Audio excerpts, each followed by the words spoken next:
The storm came out of nowhere. 1 minute, the sky had been calm, a deep, inky black stretching over my quiet neighborhood. The next, thunder roared across the heavens, shaking the very foundation of my house. Rain lashed against the windows in thick sheets, and the wind howled like something alive, desperate to be let in. I sighed, tossing my phone onto the nightstand as I rubbed my temples. Great. Another night of bad sleep. Not that I had been sleeping much lately anyway. Ever since my last relationship ended 6 months ago, my nights had been restless. The silence of my home, once peaceful, now felt empty. I pulled the blanket over myself, trying to ignore the storm's fury outside. But then, just as I was about to drift into that half-asleep state, a sudden flash of lightning illuminated the entire room. That was when I saw her. I sat up with a sharp inhale, my pulse spiking. Someone was in my bed. Not just anyone, a woman. I scrambled back against the headboard, my mind racing. How the hell did she get in here? The doors were locked. The windows were shut. Yet here she was, lying beside me as if she had always belonged there. My brain struggled to process what I was seeing. Her body was mostly hidden beneath my blanket, but I could make out the delicate curve of her shoulders, the soft rise and fall of her chest as she breathed. And then there was her skin. It shimmered. Not in the way human skin glowed under dim light, but in a way that defied all logic, like liquid silver, shifting between deep blue and violet with every subtle movement. Her hair spilled over the pillow, cascading like strands of molten silver, faintly glowing as if reflecting an unseen light. But it was her eyes, when they finally fluttered open, that truly stole my breath. Large, luminous, swirling galaxies trapped beneath long lashes, holding more depth than any human gaze ever could. She blinked slowly, adjusting to her surroundings. Then, her gaze met mine. A strange silence fell between us, stretching for what felt like an eternity. Finally, I found my voice. "Who the hell are you?" She studied me, tilting her head ever so slightly. Then she spoke, softly, as if testing the weight of the words. "You see me?" Her voice was smooth, melodic, with an accent I couldn't place. I frowned. "Yeah, I see you. You're in my damn bed." She blinked again, as if processing my outburst. Then, slowly, she sat up. The blanket slipped down her shoulders, revealing more of her impossibly smooth, shimmering skin. I swallowed hard. This has to be a dream.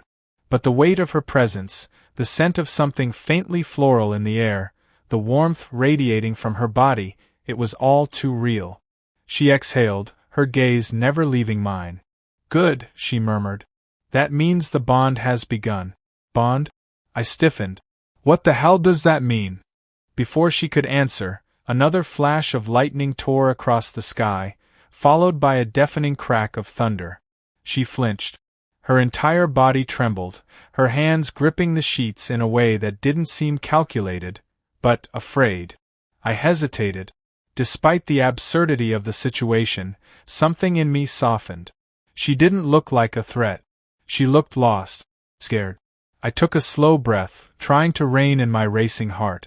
"Okay," I said, keeping my voice as calm as possible. "Let's start with the basics. Who are you? And how did you get in here?" She hesitated. Then, finally, she whispered, "My name is Ishara." A name I had never heard before. It rolled off her tongue like poetry, elegant yet unfamiliar. I nodded. "All right, Ishara. Now, the more important question, how are you in my bed? Did you break in?" Something flickered in her expression. Amusement? No, something deeper. "No," she said softly. "I was drawn here." "Drawn?" I repeated, raising an eyebrow. "Like you just teleported into my room?"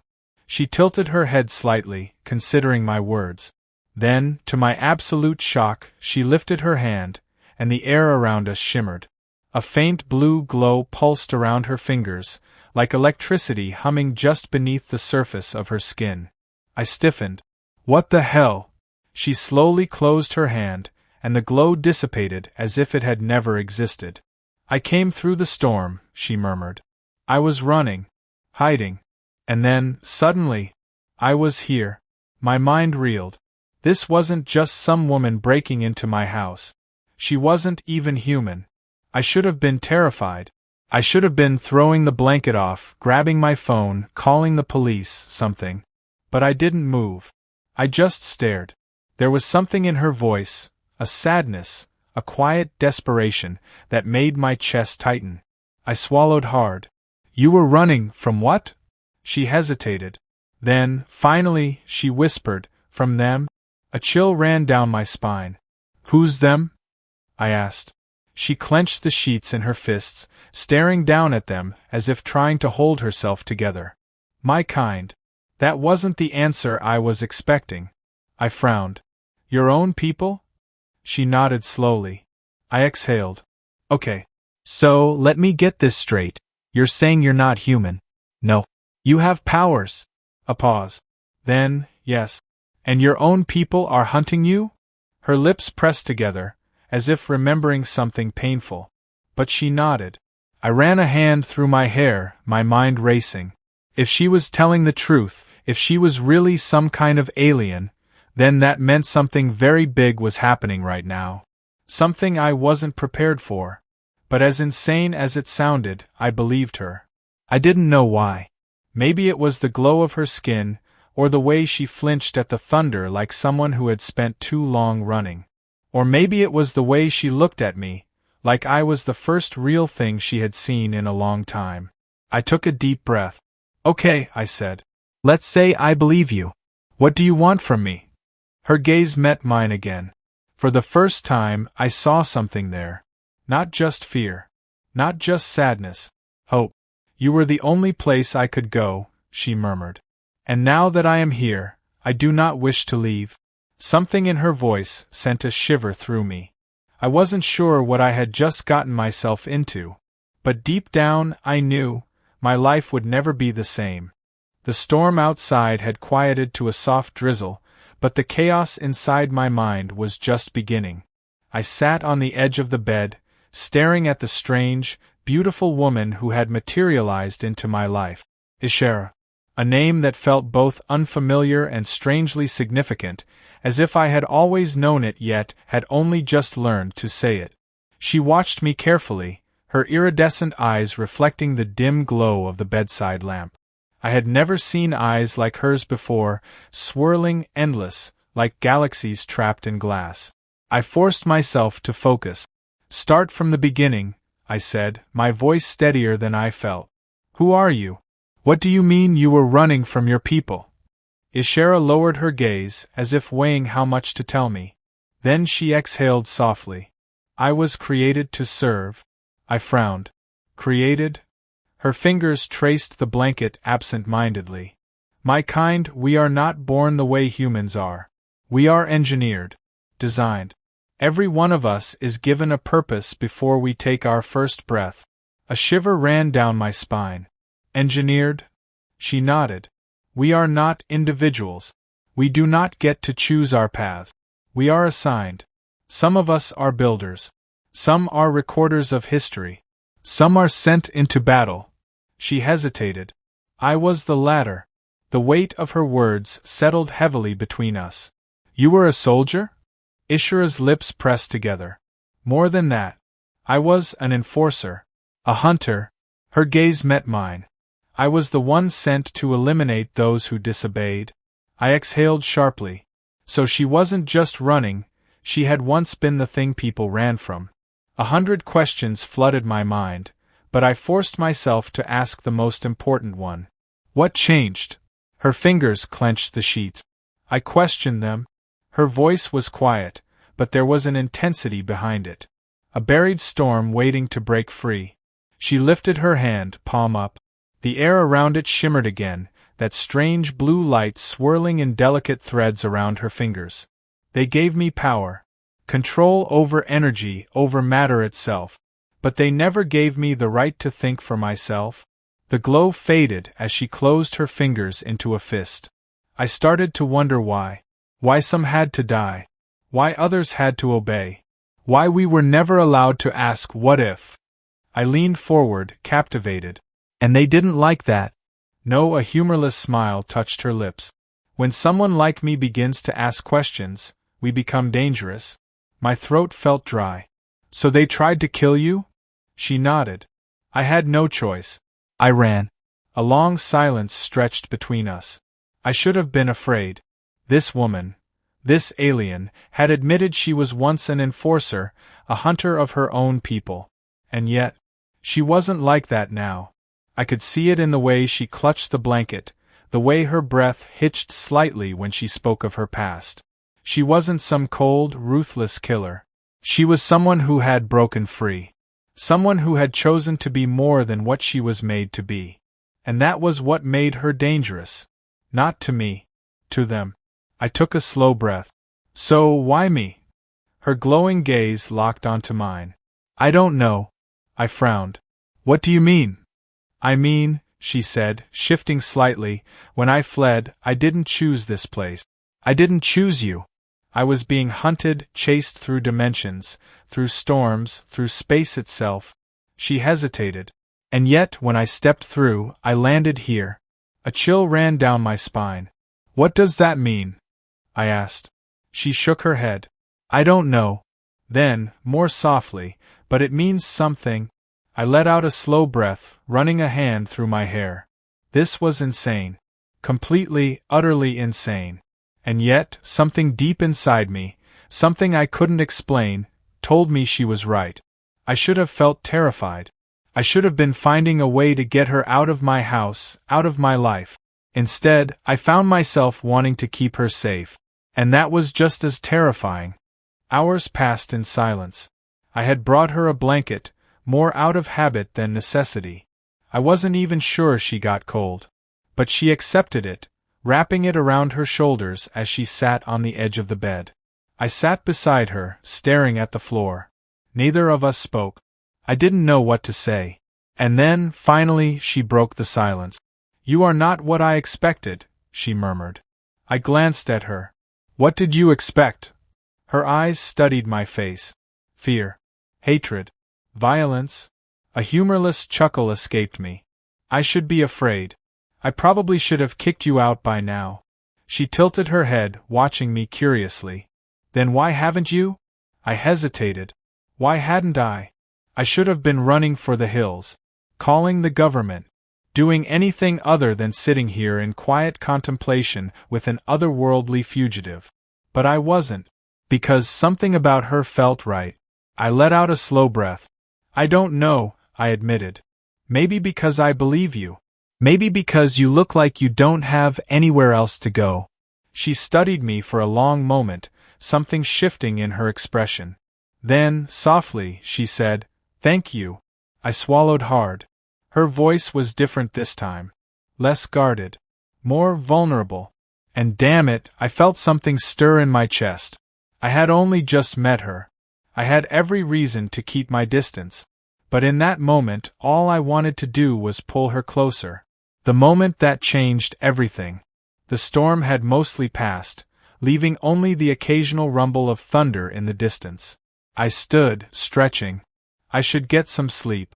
You probably need rest too? Ishara hesitated. Then, softly, do you wish for me to leave? I turned to her, frowning. What? Her glowing gaze met mine. I can leave. I do not wish to cause you trouble. A strange pressure settled in my chest. The idea of her leaving made my stomach twist. I exhaled, shaking my head. No. Stay. Her eyes widened slightly. Are you certain? I swallowed. I wasn't sure about anything anymore. But I knew one thing. I don't know what's happening, I admitted. But I think you were meant to be here. She studied me for a long moment. Then, slowly, she reached out. Her fingers brushed against mine, and warmth spread through me like liquid fire. A slow, electric hum danced along my skin, as if something deep within me had been awakened. Ishara inhaled sharply, as if feeling it too. Her voice was barely a whisper. There is a connection. I swallowed hard. Yeah. I feel it. She didn't move her hand. Neither did I. For the first time in my life, I felt like I was standing on the edge of something vast, something terrifying, something I didn't understand. And I knew, without a doubt, I could never go back. The silence between us stretched, thick with unspoken words. I should have let go of her hand.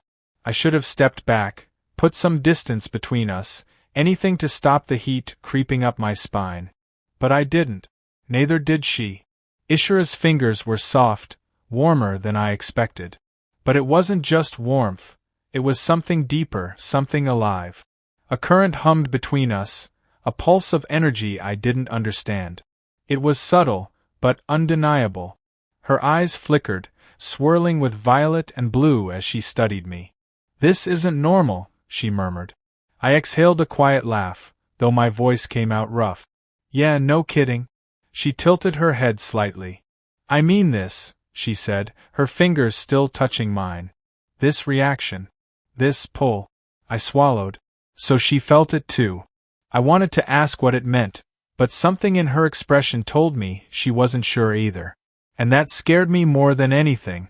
Ishira, this woman who had escaped from an entire species of engineered hunters, was confused by me.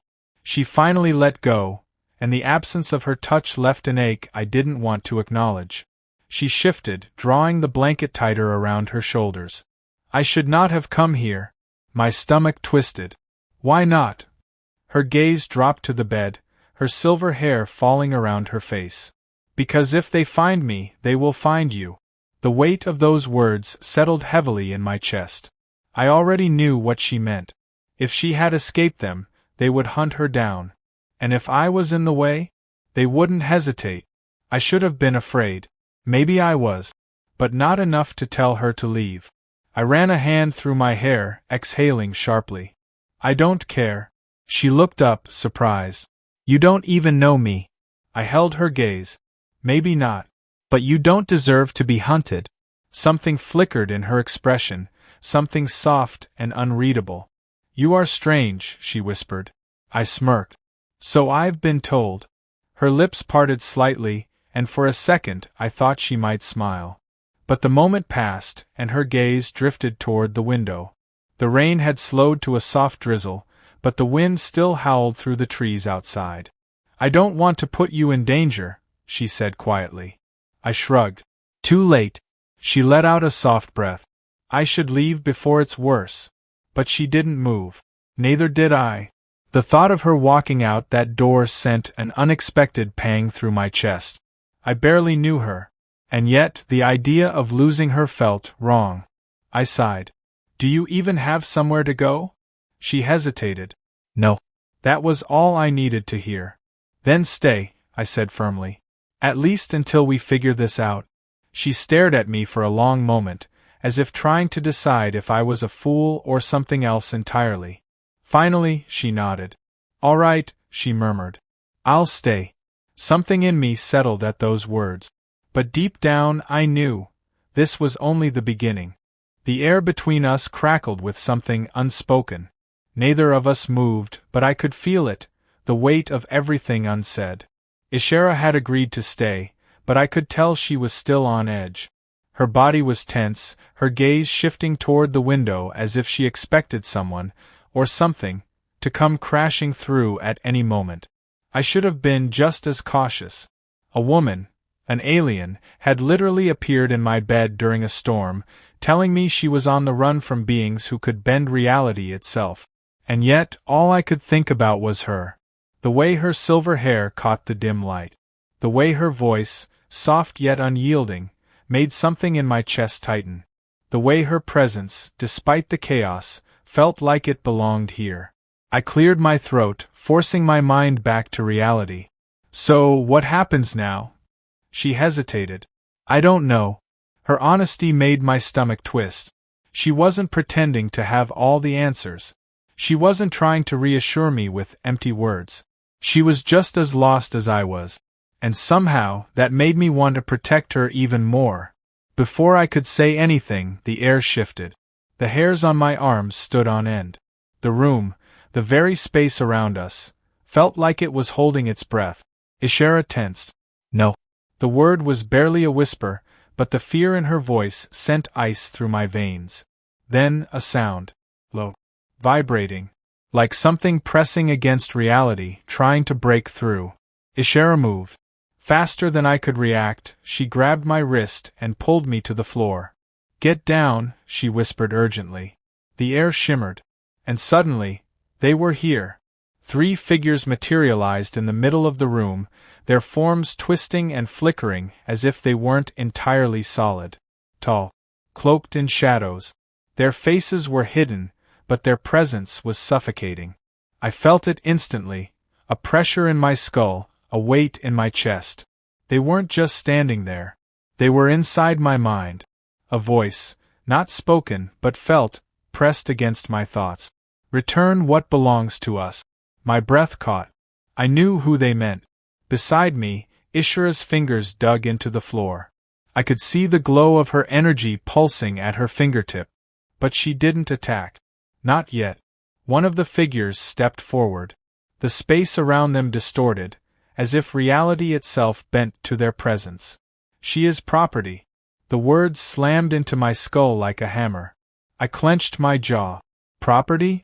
I turned my head slightly, just enough to see Ishara's face. Her expression was unreadable. But her hands were trembling. I had never seen her afraid before. Not like this. I didn't think. I didn't weigh the consequences. I just moved. I stood, stepping in front of her. The pressure in my head intensified. The figure's focus shifted to me, their presence digging into my mind, peeling through my thoughts as if they had every right to them. I gritted my teeth. "She's not yours." Silence. Then laughter. Cold. Hollow. Not from their mouths, but echoing inside my own skull. "You are insignificant." The weight of their words pressed against me, but I held my ground. I didn't care what they were. I didn't care how powerful they thought they were. I wasn't letting them take her. I wasn't letting them take Ishara. The tallest figure reached forward, and a force hit me like a tidal wave. Pain exploded through my skull. I felt my knees buckle, my vision blur. It was like they were ripping me apart from the inside. And then, a burst of blue light. The force shattered. The pressure vanished. The figures recoiled, their forms flickering wildly. I gasped for breath. Behind me, Ishara stood. Her eyes, those endless, swirling galaxies, blazed with power. The air around her crackled, charged with an energy so intense it made the lights flicker. Her voice, when she spoke, was not soft. It was thunder. "I am not your weapon." The figures shuddered. For the first time, they looked unsure. She stepped forward, her energy pulsing in waves. "I am not your property. I am not yours." The air rippled. The walls trembled. And then, she unleashed it. A wave of pure force exploded outward. The figures screamed, without mouths, without voices, but I felt it. Then they shattered. One by one, their forms crumbled into particles of light, dissolving into nothing. And just like that, they were gone. The silence that followed was deafening. Ishara stood there, breathing hard, her hands still glowing. I stared at her, my mind still catching up to what had just happened. And then she collapsed. I lunged forward, catching her just before she hit the floor. Her skin was ice cold. Panic surged through me. "Ishara, hey." Her eyes fluttered open, hazy, unfocused. "I used too much," she murmured. I held her closer, my pulse racing. "What does that mean? Are you okay?" She exhaled shakily. "I will be." I didn't realize I was holding my breath until I felt it leave my lungs in a rush. I pressed a hand to her cheek. "Don't scare me like that." She blinked, her expression softening. "You were willing to stand against them?" I swallowed. "Of course I was." Her gaze searched mine. "Why?" I let out a quiet laugh, shaking my head. "Because you're not property. You're not a weapon. You're you." Something in her expression shifted. A flicker of something deep, something I wasn't sure I was ready to name. Slowly, she reached up, her fingers brushing against my cheek. Warmth. I didn't pull away. Neither did she. For the first time there was no tension. No hesitation. Just understanding. Her voice was barely a whisper. I think I was meant to find you. My chest tightened. Yeah. She nodded. And I think you were meant to find me? I didn't have an answer to that. I just knew, I didn't want her to leave. Whatever had brought her here, whatever had pulled us together, it wasn't over. It was just beginning. And deep down, I knew I would never let her go.